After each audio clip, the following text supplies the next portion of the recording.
satu ini udah cukup.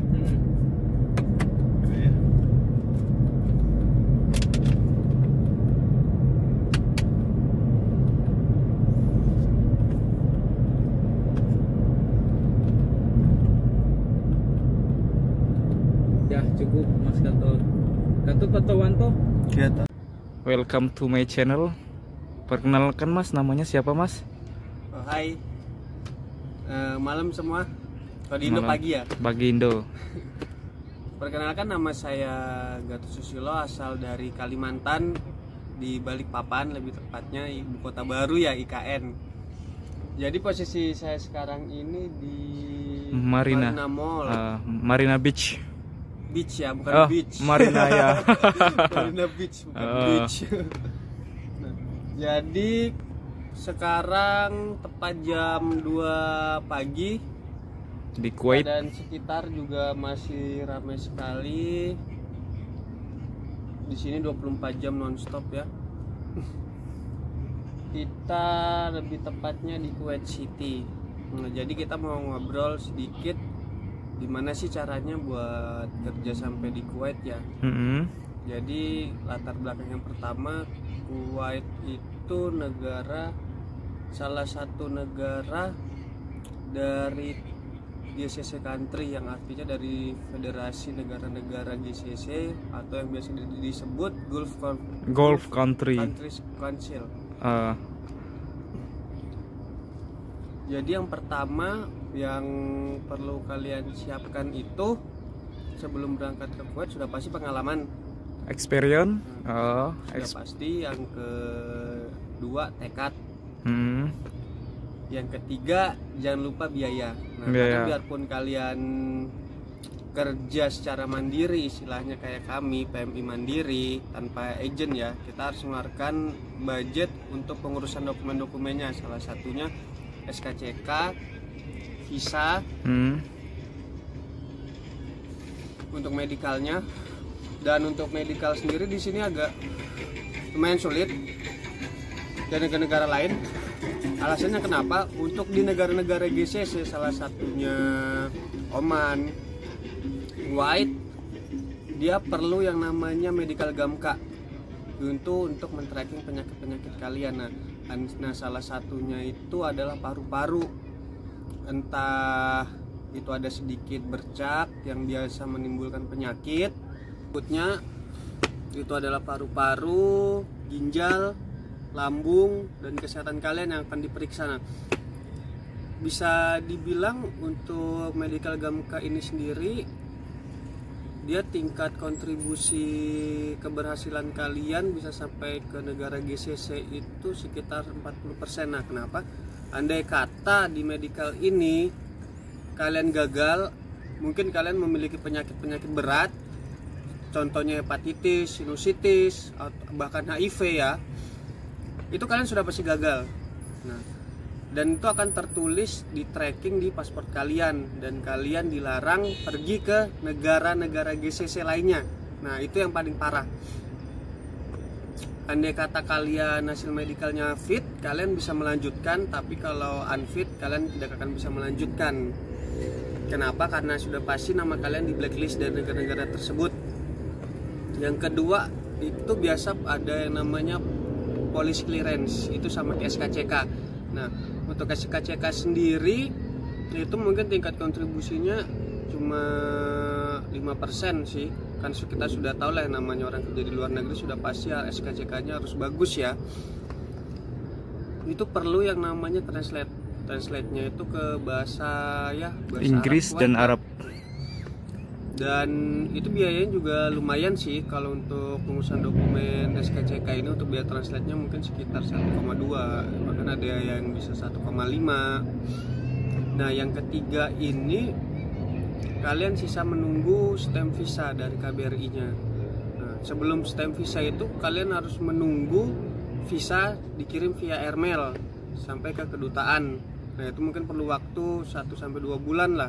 Nah, jadi dalam kurun waktu 1-2 bulan itu kalian masih bisa menunggu sembari kalian menyelesaikan medical gamka kalian sama pengurusan dokumen lainnya. Nah, setelah stamp visa itu Sistem visa itu akan dikonfirmasi ke KBRI yang ada di Kuwait, dan setelah itu tiket kalian baru bisa turun. Nah, mungkin dari beberapa poin yang saya jelaskan tadi, yang poin yang paling mendukung itu, yang kontribusinya paling besar itu adalah di Medical Gamka. Nah, kenapa? Karena Medical Gamka ini sangat-sangat penting. Andai kata kalian memiliki salah satu penyakit tersebut, entah itu di mata, entah itu di kaki kalian, entah itu di anggota organ tubuh kalian yang lain, kalian sudah pasti hasil kalian unfit. Nah, jadi usahakan sebelum kalian melakukan Medical Gamka untuk negara GCC, pastikan kalian punya tubuh yang fit. Nah, kalaupun hasilnya sudah unfit, itu mungkin akan sulit ya untuk ngurusnya lagi, karena kalian sudah pasti di blacklist dari negara tersebut. Nah, dan kalian sudah nggak bisa masuk lagi. Nah, itu parahnya. Dan setelah itu kita lanjut lagi ke pengurusan visa. Nah, setelah visa jadi, itu akan dikirim ke KBRI lagi dan tiket turun. Nah, setelah tiket turun baru kalian bisa berangkat. Nah, dan untuk di Kuwait itu sendiri ya, mungkin kalau untuk orang-orang Indonesia kita harus mulai adaptasi ya. Kalau dari teman-teman kita yang dari Indo pertama kesini tuh, biasa mereka ada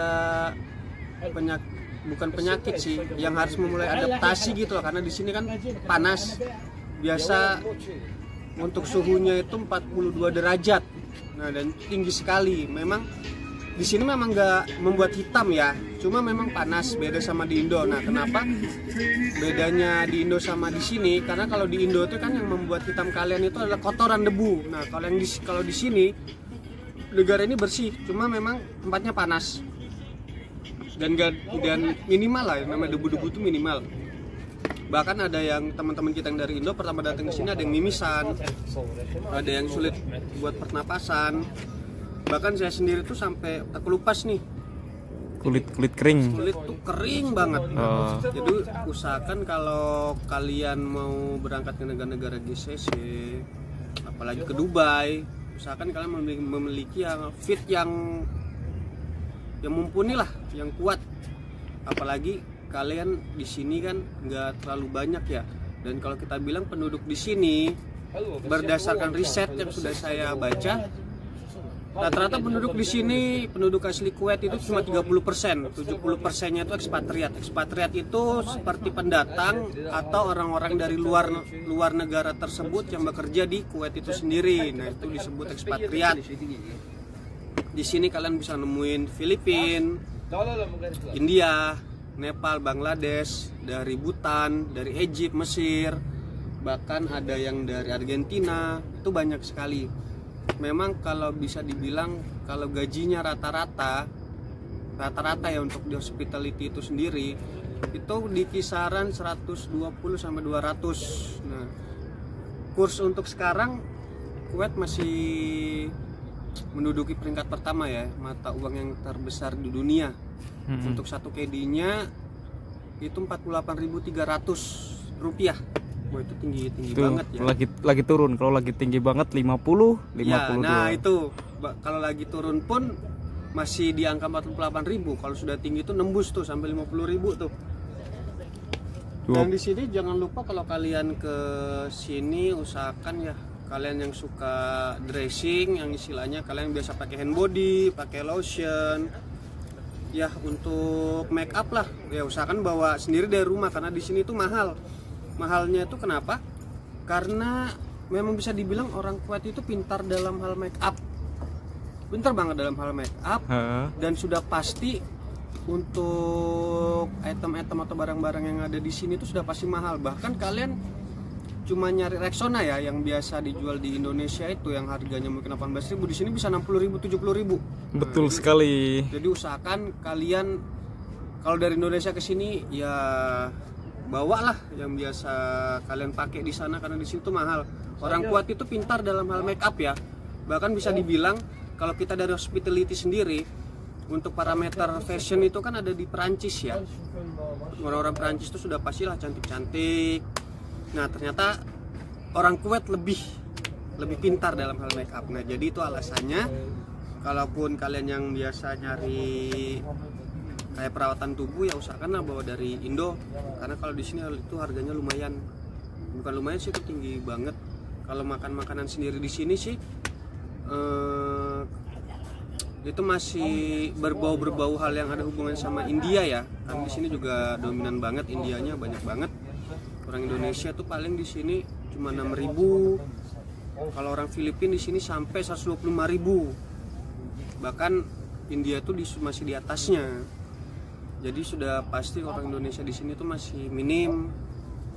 Kalaupun kalian mau ke sini ya salah satu bahasa yang harus kalian pelajari ya sudah pasti mending bahasa Inggris sih. Kalau mungkin bisa belajar bahasa lain kayak bahasa Arab itu mungkin di sini nggak ada masalah. Untuk bahasa sendiri tuh bahasa internasional tetap di bahasa Inggris. Jadi untuk bahasa di sini juga gunakan bahasa internasional ya, yaitu bahasa Inggris. Jadi usahakan ya bahasa Inggris kalian diimprove lah. Kenapa? Karena andai kata kalian nggak bisa bahasa Inggris nih, terus bahasa yang mau kalian gunakan tuh apa? Di sini Arab, paling banyak di sini bahasa Arab, bahasa Kuwait, bahasa Inggris. Ya bahasa Inggris tuh bisa jadi second language lah. Jadi usahakan lah kalau kalian kesini diimprove dulu bahasa Inggris kalian, karena sudah pasti nggak akan ada yang ngerti kalau kalian gunain bahasa Indonesia. Nah untuk di sini sendiri mungkin kalian tuh pasti nanya cara mudah dapatkan job itu gimana. Kalau yang mudah sih ya teman-teman saya yang lainnya dia biasa lewat agent, jadi itu sudah pasti berbayar. Kalau kalian mau mandiri kayak saya juga, mandiri itu bahasanya kan apply di website negaranya.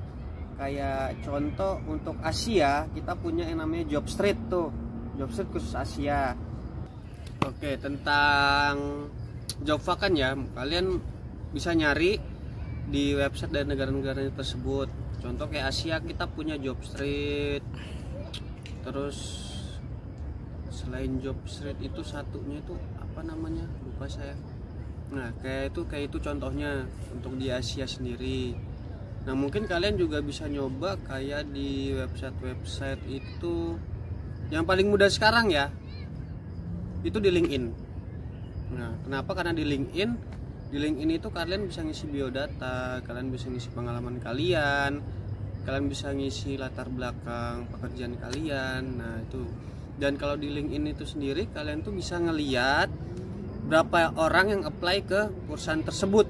Nah bahkan ada kayak saya sendiri sebelum di Kuwait ditawarin tuh kayak di Abu Dhabi. Nah jadi saya pasang tuh biografi saya sendiri, saya pasang pengalaman kerja saya pasang foto, pokoknya semuanya dokumen-dokumen pengalaman kerja saya. Nah itu nanti HR yang bakal hubungin kalian. Jadi lebih tepatnya bukan kita yang nyari pekerjaan, tapi mereka ngelirik latar belakang kita sendiri, background pekerjaan kita apa, setelah itu nanti mereka nawarkan. Nah itu sih contohnya. Mungkin paling mudah pakai LinkedIn, cuma ada yang lebih mudah lagi, nanti bakal kita bahas yang itu, soalnya banyak yang gagal juga di situ. Nah mungkin sih kalau untuk kalian yang pertama mau keluar negeri, saran saya jangan langsung kerja ke contohnya kayak ke Middle East, kayak ke negara-negara luar Asia. Lebih baik kerja di Asia dulu.